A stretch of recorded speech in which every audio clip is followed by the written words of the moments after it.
If you saw that shirt and you saw me York. town, yes, I was here. I'm gonna do a quick walk around with my buddy Sid. Say hi, Sid. Hi, Sid. All right. Lot of venue, lot of stuff going on. You just gotta watch your prices because stuff is pretty good. Good place to come and get obsolete parts, stuff you just can't get anymore. But on the same token, you gotta know your pricing because you can get slaughtered pretty easily.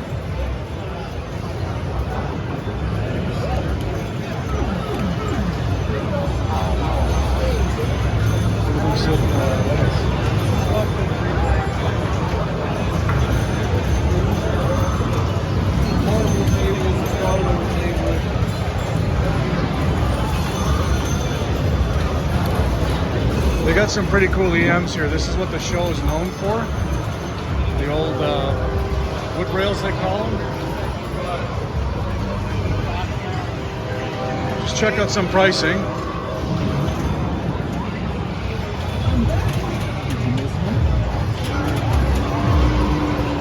$2,600. I don't think it's going to sell anytime soon, but this one's $1,200 for an alien poker, which is not too bad. Not everything's for sale.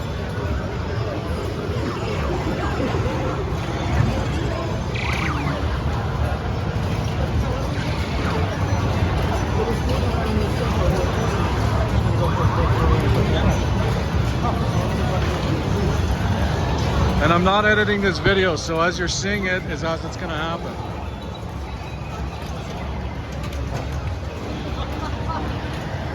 Oh, this is the best game in the show. Do I have stories? Oh my god, do I have stories to tell you about this one if you guys care? Rushfan at live.ca gets in touch with me. Oh my god, that's hilarious. Oh, look at this one. Oh wow. We're laughing here, guys, because people get into the show if you bring a game. But like, really? Oh, there's the game right there. It's for sale.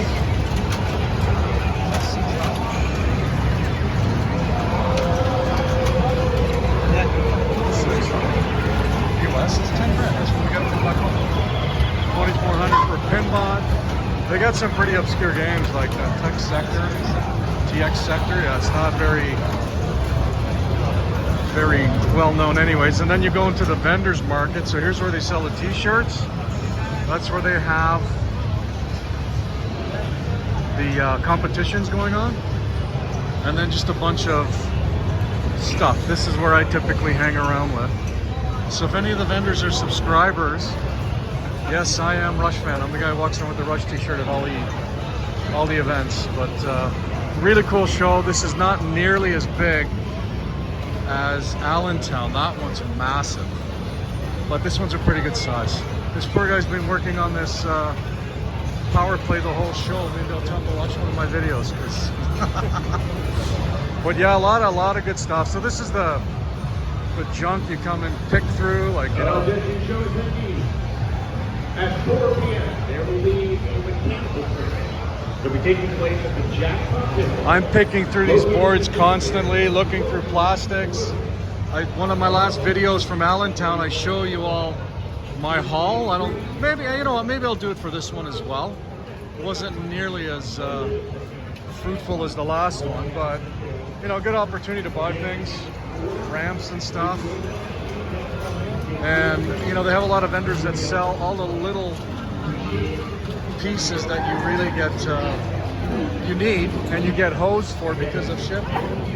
But it's not like you're saving any money by doing so. So you know, guys like this that have rubbers and all kinds of things, coils, lane guides. And again, just to give you a view of what's going on.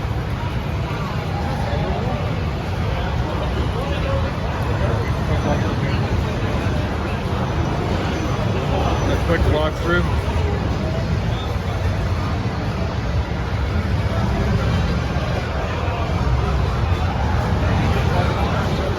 It's like a kid in a candy store in this store.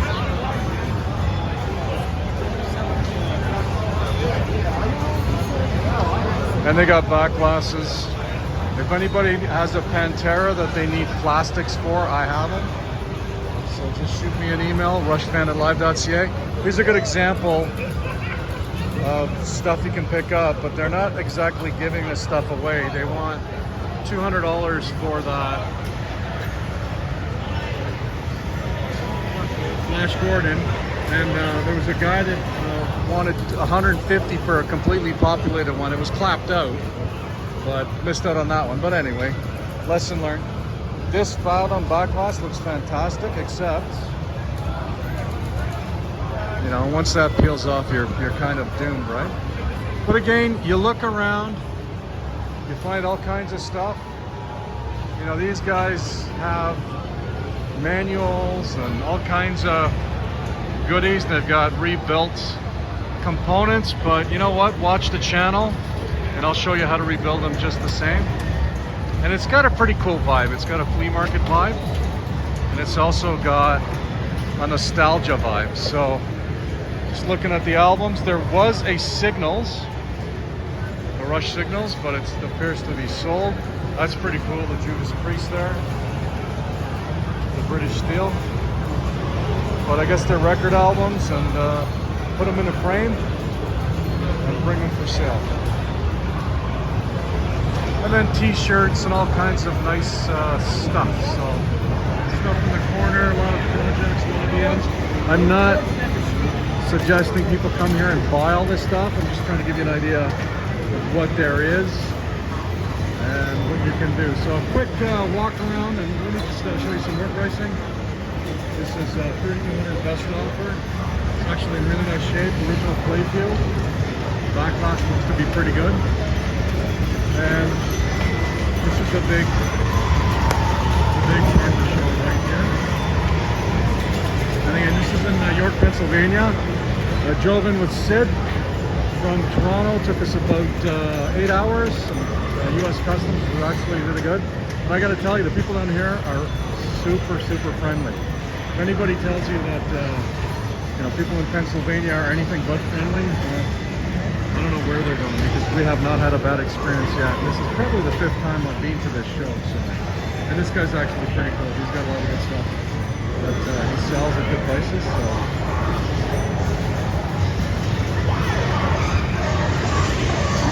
And this is... No, I got you. Hold on. Oh, that's perfect. Dude, you got a nice... You look at me. You just kind of like... Fade blades, let it rip.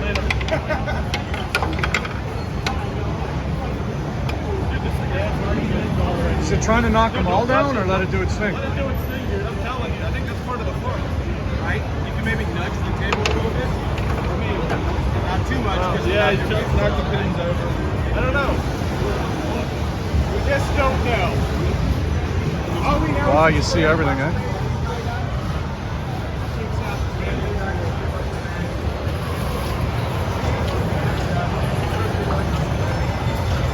All right, let's look at some pricing here. $1,000 their best offer for a Space Odyssey. A couple other things.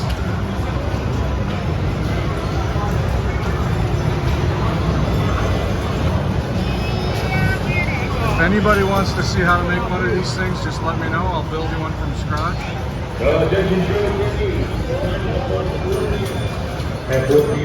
And it's not going to cost you $17.50, I'll tell you right now. I like that game. I don't know what it is.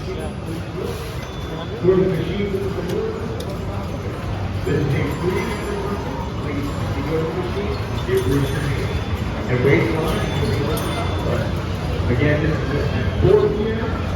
and there are no. Thank you.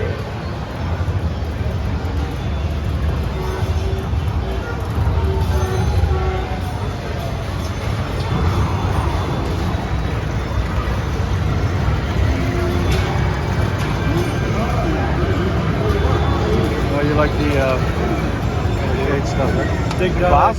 Oh, yeah. Donkey Kong.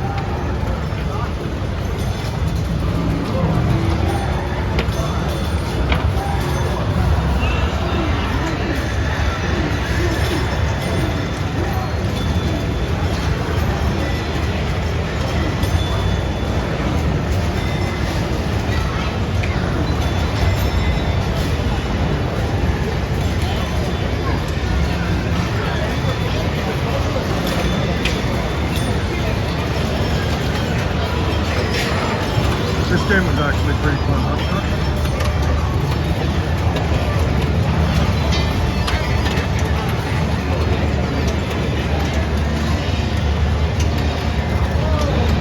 Here's a really nice 8-ball. 2,500 or best offer. Backlash looks perfect. Playfield's in really good shape.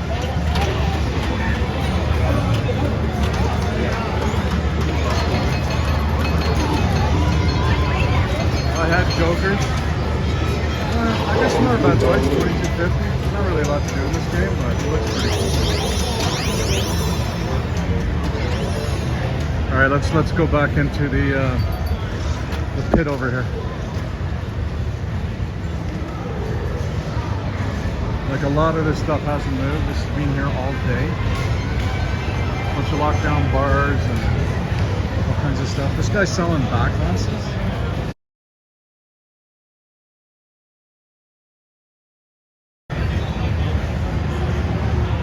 This one's a nice one. Sorcerer's always been a good one. And then a whole bunch of games. Basically, I don't know.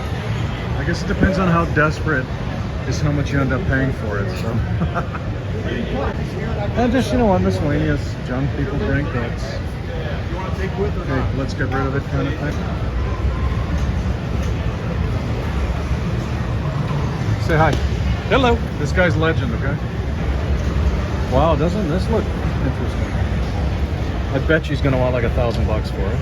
Wow, that's, yeah, okay. Got some,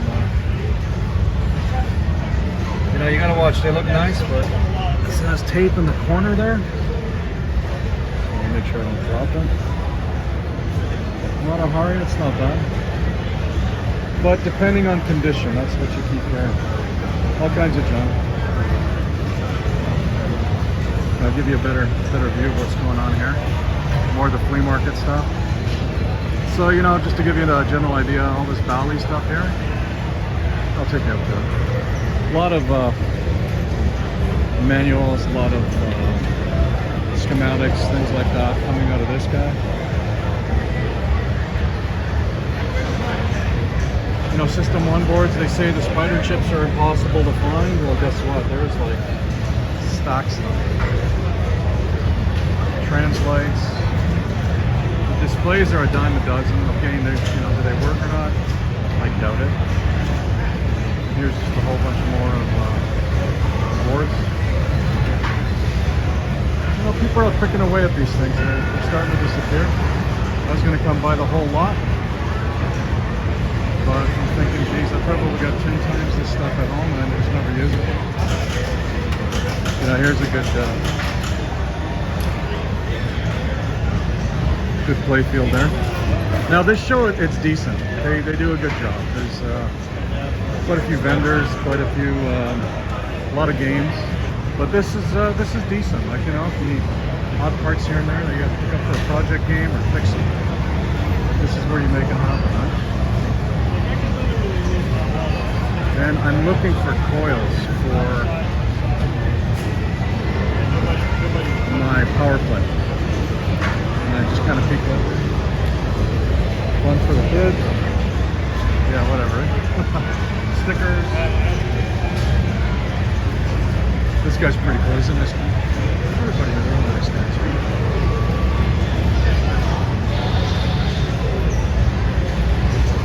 All right. Let's do an unboxing for the stuff I got from the trip. Well, I'll show you one thing that's not mine.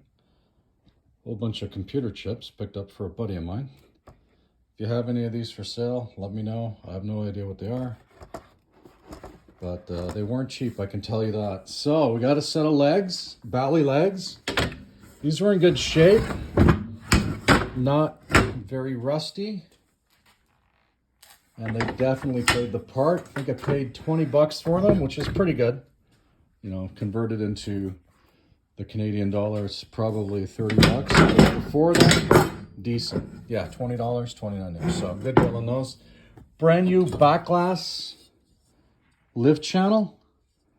I think that was $20. All right, now we get into the good stuff. So I'm the guy that picks through the boxes. I'm the guy that'll see a whole bunch of Bally MPUs.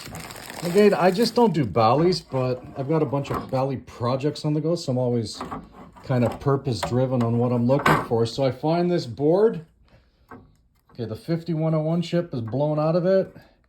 It's acid damage to heck, so I'm not expecting any miracles for it to come back to life, even if I did put this chip in. But what I do have are a couple of chips that fit a Bally Future Spa, which I'm actually working on. So I thought, you know what, let me pick this up. And the chips are pretty corroded. Let me just get under the light, I can show you. But I'm pretty sure I can lift them without breaking the legs and transplant them into a working board, if I have any working boards, that is. But to that end, I thought this was some good value. And there's always chips and pieces you can harvest off these boards. So, you know, I picked that up. I forgot what I paid for it. Probably 10, 20 bucks. I don't know. But, oh, it says FUT. I guess that's for future. I'm just noticing that now. But I just run the ROM numbers off. There's a database that tells you what's they're for. So that's how I figured that out. Bought a set of Kiss caps because, yep, we're working on another Kiss. I got rocked on these, $40. These used to be 20 before COVID, so I don't know how it jumped to 40 because the amount of plastic involved is negligible. Anyway, picked them up. Don't cry over spilt milk, because what would have happened is if I would have ordered them online, it would have been way over 100 bucks. Bally, I got these leg glides. If I try buying these up here, well, I can't find them, but they are something like, you know, at a big box store, I think 4 of them for like $5. So there's 36 in here. I think I picked them up for 10 bucks or something like that. And then these brushes were in there, so I thought, whatever, just leave them in. So decent score on that. Yes, I bought broken plastics, but I only bought them really for the standoffs for the plastics, because when you get a new set of plastics, they don't always come with these, so I just bought those for that. Not as big of a haul as Allentown, but nonetheless, you know, strategically significant. I bought these, what are they, octagon screws for playfield swaps. They're all nice and brand new, so I think I'm gonna throw a lot of my old ones in the garbage, just because I'm always going, you know, big screws, small screws, having to see how long they are and whatnot. But 3 bags, forget what I paid, $5 a bag, probably. Found this gauge here, which is good for telling me the diameter of bolts and whatnot. So this is gonna help take some of the guesswork out. A few dollars for that. I was after this. This is a shooter rod assembly because it's clean. There's no rust. These are, I don't think you can buy them anymore just because out of production and the Bally name on them.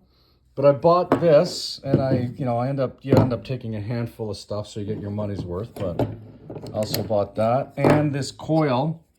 This is the exact coil I need for power play for the chimes. The chimes that go. I bought this, I bought that, I bought that, and when I brought it up to the guy, who you'll see in the video, I offered him 10 bucks and he took it. Again, you know, I would have paid 10 bucks just for that.